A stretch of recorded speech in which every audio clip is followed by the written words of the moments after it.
Chapter 1, A Train Ticket and a Fractured Heart. The train screeched into Dry Creek, with a hiss of steam and the clang of iron against iron. Dust rolled in heavy clouds as the wheels ground to a stop, settling over the wooden platform and a handful of townsfolk who had gathered to gawk at the arrivals. The air smelled of coal smoke, sagebrush, and a faint tang of horse sweat drifting from the hitching posts. Clara Whitfield stepped down from the carriage, her gloved hands trembling around the handle of her worn suitcase. She felt every eye on her, and each stare pricked like a thorn. Women whispered behind handkerchiefs. A few cowboys, boots muddy and spurs jingling, leaned against a railing with smirks that made her stomach twist. Another mail-order bride. One man muttered loud enough for her to hear. Hope she lasts longer than the last one. Heat flushed her cheeks, though the desert wind was sharp enough to cut.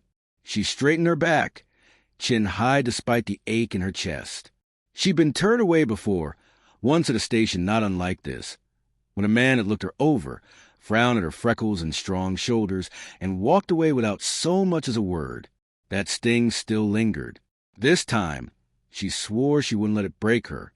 Her trunk toppled off the stagecoach with thud, bursting open and spilling a neatly folded dress onto the dirt. She dropped to her knees, fingers scrambling to brush the dust away before anyone saw too much of her private belongings. That's when a pair of boots stepped into her vision. Scuffed leather, worn but cared for. "Here, ma'am," came a voice, low and steady as a riverbed. She looked up in the eyes of a tall man with a sun-brown face and a streak of stubble across his jaw. His hat cast a shadow, but his gaze was steady, warm. He bent easily, lifting the trunk as though it weighed nothing, and placed it back beside her with care. "Thank you," Clara whispered, brushing dirt from her skirt. He tipped his hat. "Name's Eli Carter. You looking for someone in town?" Her throat tightened. She had the letter in her reticule, the promise of a man who might take her in, but the memory of rejection pressed heavy, and she couldn't yet trust the hope flickering in her chest. I am," she said, voice thin. Eli studied her a moment, not with mockery, but something gentler, something that unnerved her even more than the whispers around them. Then he nodded toward the dusty street that stretched out past the saloon and the livery. "Well," he said, his drawl calm and unhurried, "till you find him, this town ain't so big you'll be alone." Clara's heart ached at the words. She tightened her grip on the suitcase, determined not to let hope show on her face. The sun dipped lower, burning the horizon in gold, and with it, Clara stepped into a town that might yet decide her fate. Chapter 2, A Ranch of Secrets. The ride out of town stretched longer than Clara expected. The dusty trail cut through wide prairie grass, swaying in the evening wind like a sea of gold. Every hoofbeat of Eli's horse echoed against the hush of the land, broken only by the distant call of coyotes and the creak of leather saddles. Clara sat stiffly beside him in a wagon, her suitcase wedged between her knees, fingers twisting her gloves until the seams bit into her skin. She hadn't meant to accept his offer, but when Eli had noticed her standing alone at the depot, uncertain and unclaimed, he'd said simply, "Can't have you waiting on a platform all night. My ranch has a spare room." His voice held no pity, only matter-of-fact decency, and somehow that was harder to refuse. Eli glanced at her now and then, quiet as the stretch of sky above them. His profile was cut sharp against the sunset, his hat brim casting his eyes in shadow. Clara told herself not to notice the way his hand rested easy on the reins, or the steadiness in the line of his shoulders. Men like him never looked twice at her, not when they wanted beauty soft as roses. She was hardy prairie stock, built for work, not worship. When they crested a hill, his homestead came into view, a squat timber house weathered by wind, its porch leaning a little, with a bar nearby and fields stretching out into the horizon. A lone horse, coal-black and restless, tossed its mane and stamped the dirt. A cattle dog bounded forward, barking until Eli whistled him calm. "Not much," Eli said as he pulled the wagon to a stop. "But it holds together." Clara climbed down carefully, boots crunching against the dry earth. She expected silence, but the prairie seemed alive, crickets buzzing in the sage, the barn door creaking, the faint lowing of cattle beyond. She breathed in deep, the air filled with hay, leather, and the faint tang of smoke from a chimney. Inside, the house was simple but clean. A worn quilt stretched across a narrow bed in the spare room. On the mantel, Clara noticed a photograph in a tarnished frame. Eli with a woman and child, the edges faded by sun. Her heart pinched. She didn't ask. She didn't need to. At supper, Eli ladled beans into tin bowls. He ate in silence, only breaking it to ask if she preferred coffee or tea. Clara's hand shook as she lifted the spoon, and used to such quiet company that wasn't weighted with judgment. She wanted to ask about the picture, about the shadows in his gaze, but bit her tongue. Instead, she said softly, "Thank you for taking me in." Eli looked at her then, his eyes steady, unreadable, yet not unkind. "Storm's coming. No one ought to face it alone." Clara swallowed hard, the words sinking deep. For the first time in years, she felt something stir beneath her ribs, something dangerously close to hope. Chapter 3. Whispers in the Saloon. By the time Clara stepped into town again, the sky had deepened to a bruised purple, lantern light spilling from the open doors of the dusty Spur Saloon. Piano keys stumbled through a ragged tune while men laughed too loud over their drinks. The place smelled of cigar smoke, cheap whiskey, and sweat, a far cry from the lavender-scented parlors of her girlhood. Eli had brought her in for supplies, but the moment her boots touched the saloon's wooden floorboards, conversation dipped. Heads turned. Whispers circled like vultures. "There she is, another bride come looking for a quick meal ticket. Won't last a month. Mark my words." Clara stiffened, clutching her reticule tight. She lowered her gaze, pretending not to hear, but each word was a barb. At the faro table, a gambler in a scarlet vest leaned back in his chair, smirking. He tipped his hat mockingly toward her. "Well, ain't there something? Pretty little parcel off the train. Tell me, Cowboy," he pointed a cigar at Eli, "did you order her from back east? Or just pick her up 'cause no one else would?" The saloon erupted in snickers. Clara's stomach knotted, heat flooding her cheeks. She wanted to disappear, to shrink until she was nothing more than dust on the floor. But Eli didn't laugh. Slowly, he turned from the bar, his boots heavy against the creaking planks. His voice came low, even, but sharp enough to still the room. "Careful, Pike." The gambler raised his brows, mock innocent. "What? Just speaking truth. You can't tell me this ain't charity." Eli moved closer, his broad frame casting a long shadow in the lamplight. "You best keep that mouth shut, unless you're itching for a busted jaw." The air in the room grew taut as a drawn bowstring. Clara's pulse thudded in her ears, her throat dry. She'd seen men mock her before, but never had someone stepped between her and the cruelty. Pike's grin faltered. He puffed a cigar once, then flicked the ash aside. Didn't mean nothing by it. Eli's gaze didn't waver until the gambler looked away. Only then did he step back, return to Clara's side as though nothing had happened. Her voice trembled when she spoke. "You didn't have to do that." He shrugged, eyes fixed on the shelves behind the bar.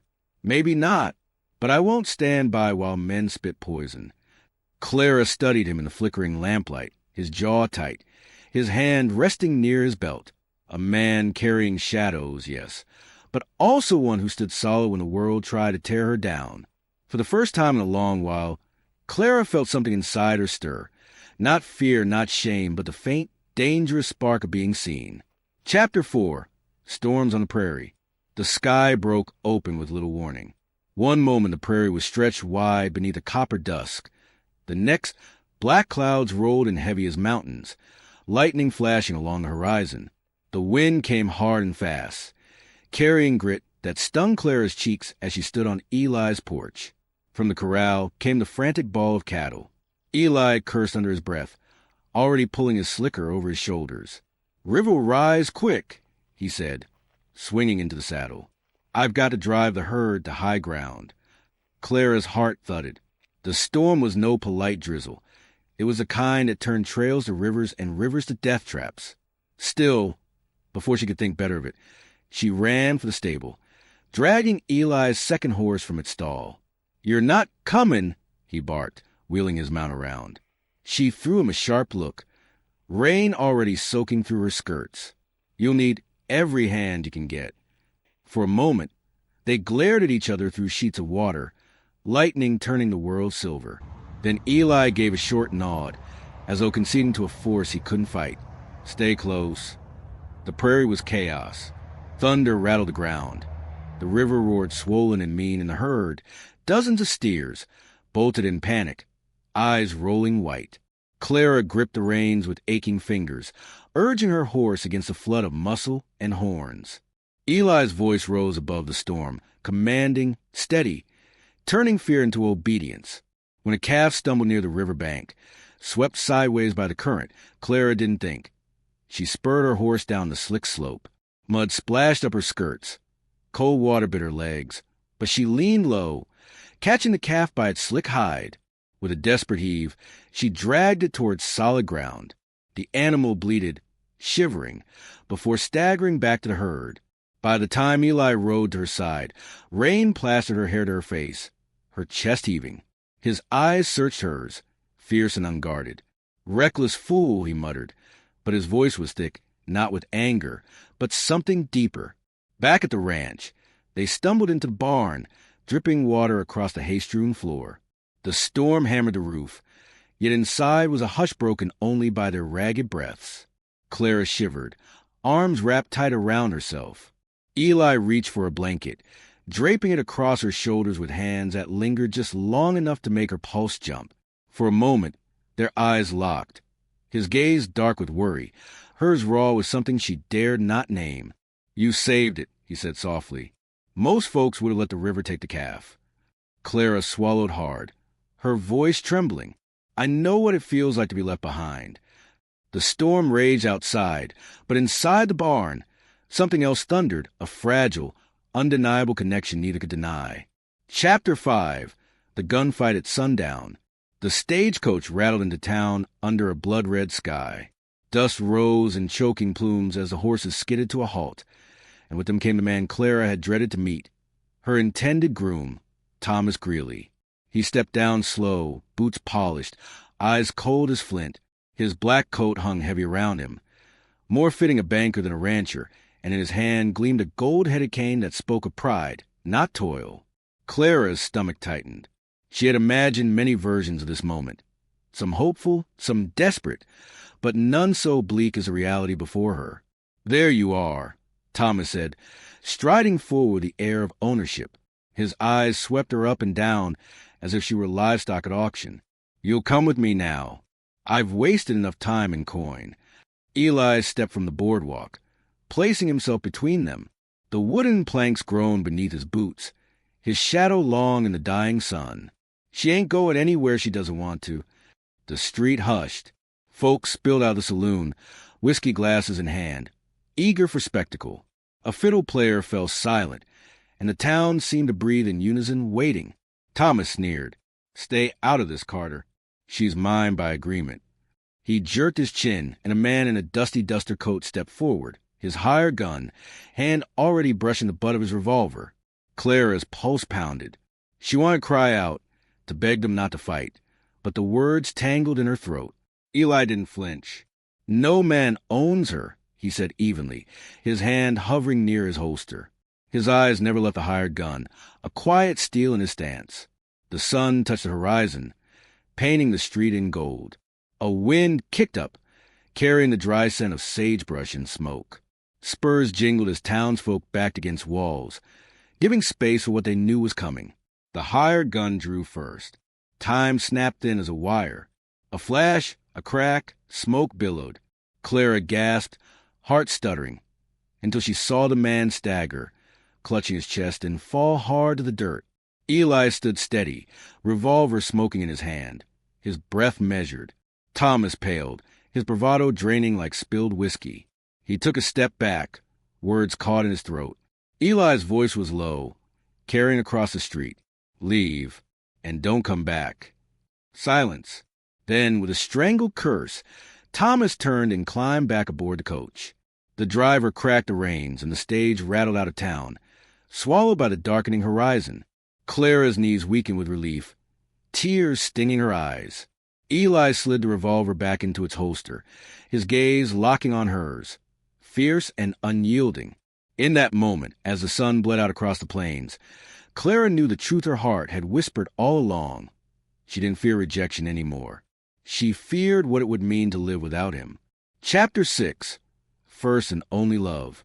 The prairie was quiet after the storm of gunpowder and fear. The stagecoach's wheels had long since faded into the distance, leaving only the hush of evening crickets and the sigh of wind through the sage. Clara stood frozen on the boardwalk, heart still racing, her skirts heavy with dust. Around her, townsfolk drifted away in murmurs, lanterns winking to life one by one, until it was just her and Eli in the fading light. He holstered his revolver, his jaw tight, his hat pulled low. She could see the strain in his shoulders, the tremor in his hands he tried to hide. He'd kill for her, and yet his eyes, when they finally lifted to hers, held no pride, no swagger, only fear. Fear of what she would think of him. "I should go," she whispered, though her voice cracked with the weight of it. "I'll only bring you more trouble." Eli stepped closer, boots crunching on the dirt. The setting sun painted him in gold, the dust of the street swirling around like smoke. "Trouble?" His voice was quiet, steady. "Clara, I'd ride through fire for you. That ain't trouble. That's—" He faltered, his throat working, then forced the words through, raw and true. "That's love." Her breath caught. "You've been looking at yourself through the eyes of men too blind to see what's standing before him," he went on, each word cutting straight through the walls she'd built. "But I see you, Clara Whitfield. You're no man's second choice. You're my first and my only—" The town seemed to fall away. The saloon lanterns, the fading sunlight, the distant bark of dog, all of it blurred beneath the swell of tears in her eyes. She shook her head once, helplessly. "Eli, I've been rejected so many times. I thought I'd never be enough." He reached for her hand, callous palm closing over her trembling fingers. His grip was strong, but gentle, grounding her like the roots of an oak. "You've always been enough," he said. "More than enough. Just needed the right fool to realize it." Her chest broke open with a sob that was half laughter, half relief. She let the tears fall, uncaring of who might see, and stepped into him. His arms came around her, warm and certain, pulling her against the beat of his heart. The last sliver of sun dipped below the horizon, leaving them in the embrace of twilight. Coyotes howled in the distance, a wild into the night, and Clara lifted her face. Eli's lips found hers in a kiss that tasted of dust and rain, sorrow and promise, fire and forever. When they finally pulled apart, he brushed a strand of damp hair from her cheek, smiling faintly. "Reckon we should head home." Clara smiled through her tears. "Home," she echoed softly. For the first time, the word didn't frighten her. It felt like freedom. And together, beneath the endless Wild West sky, they walked toward it. The sun bled low across the horizon, setting the prairie aflame in streaks of crimson and gold. Dust swirled at their boots as Clara stood beside Eli at the edge of his ranch, the herd grazing calm now, the storm of the past days finally behind them. From town drifted the faint, tinny notes of saloon piano, carried on the wind along with the scent of sagebrush and smoke. She tightened her shawl, though it wasn't the evening chill that made her tremble. It was the weight of everything. The train platform where she first stepped off, the whispers in the saloon, the storm, the gunfight, the years of rejection that had shadowed her life. And here, somehow, she had come through it all. Eli reached for her hand, his thumb brushing against her knuckles. His voice was low, steady as the land itself. "You don't belong to the past, Clara. You belong here with me." Her breath hitched, tears pricking her eyes as the last of the light burned gold in his. She searched his face, saw no doubt, no hesitation, only the promise of a man who would stand through every storm. "I thought love wasn't meant for me," she whispered. "But you've been my first true home." Eli drew her close, pressing a kiss to her forehead before tilting her chin up. "Then let's build it together. First and only, darling. Always." The horses whickered. The prairie wind rose, and beneath the wide, endless sky, they sealed their vow with a kiss that echoed like a promise across the Wild West.